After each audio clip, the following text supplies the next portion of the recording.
It's always a privilege joining you with the latest updates of business. I must say that Martin has been holding the fort, and indeed we should appreciate him. But we're looking at the latest stories we're getting, and this afternoon I'll take you to the northern part of the country. Quite shocking disclosure there, as over 400 drams of tomato paste from the Northern Star Tomato Factory in the northern region has turned maggots. Now, if you never got that word again, that is maggots. Now, trial production for 2010, 2011 and 2012 is sitting in an obscured warehouse while workers continue to draw from government purse. And that's surprising. The tomato factory was established in 2007 but now defunct. At the entrance, we were greeted by weeds and reptiles. We moved further, but bees will not allow us in. We finally made our way into the factory, and weeds and scraps had taken over the factory. Searching for someone to talk to, we came across what officials described as a no-go area. The stench emanating drew our attention. We got in, and over 400 drums of tomato paste from 2010, 2011 and 2012 production had been left to rot. Some had turned into maggots and fungi, while the latest production was covered in cobwebs. We are here to process the tomatoes, but the sales or it's going out, or we cannot talk too much about it. From the inscription, the content was to expire 24 months after production, so it was obvious this trial production was a waste. The juice from the cans had poured out all over, attracting snakes and other reptiles. Workers at the factory told us all the machines at the factory worked perfectly, but they could not tell why production had stalled. Feeling bad that production had stalled, government had stopped investing in the production, and workers could not fault it. Although the workers continue to draw from government purse, they admit this could not continue. We are not happy. When you say we are happy at all, we are not happy at all. You see, sitting down at one place, not moving around, and you see, it is very boredom. You see, so we are not happy. When we say we are not working, we are happy. No. The defunct factory has also pushed tomato farmers out of business. When they farm their tomatoes, they just send it straight to the factory and sell.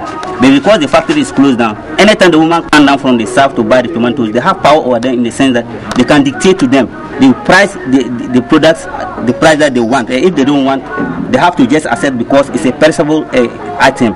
Teeming unemployed youth are worried. They stay idle while the property breeds reptiles. If your father go into this particular farming, and then you have the hope that maybe after the farming you can get something to cater for the children who are attending school, it's giving a whole lot of problems to the people, especially the farmers, those who commit suicide.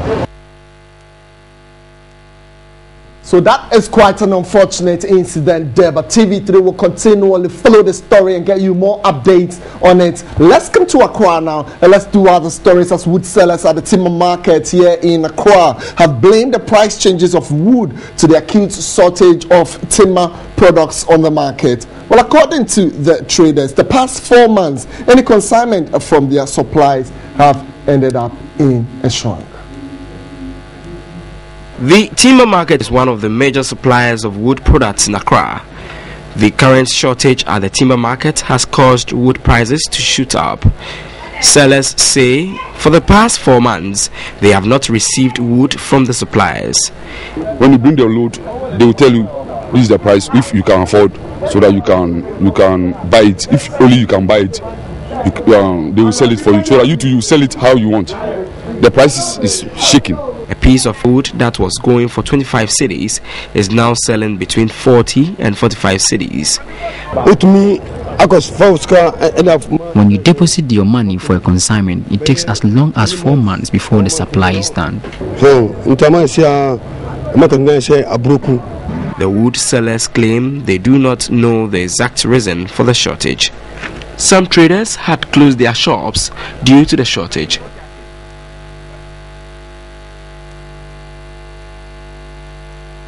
All right, so just then we would quickly want to sail around the forex market and find out how the Ghana cedi is traded against other major trading currencies. Now, within last week, a lot of controversy with Dr. Mahmoud Baumia saying that some of the forex quotings he didn't think were credible. Again, he went ahead to talk about situations with the Ghana Statistical Service quotation of inflation on the market. So ever since, we've been trying to monitor the activities on the markets and looking at how the Ghana cedi has performed against other major trading currencies. We'll just refresh your thoughts a little bit on it just before we move, and that is why we're settling around that of the US dollar. Now, for him, for some time now, it has just remained at 3 Ghana cedis, 0.3058 pesos, and that is what he thinks should not be the situation. Obviously, the reality on the ground is when you step out there to town, indeed with the forex markets and the like, there is a vast